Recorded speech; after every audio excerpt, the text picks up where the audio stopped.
Servus and welcome!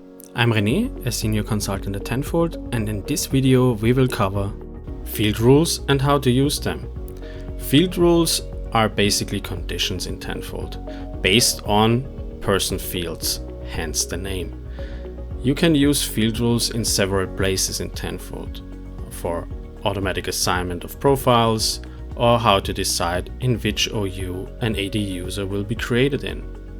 You can set up and configure field rules in provisioning, rule sets, field rules.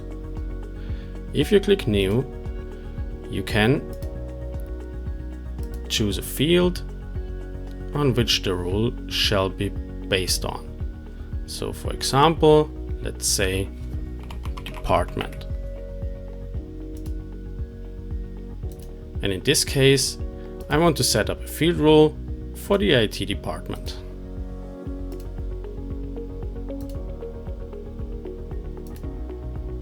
The field rule needs a name, and in my case I usually set it up this way.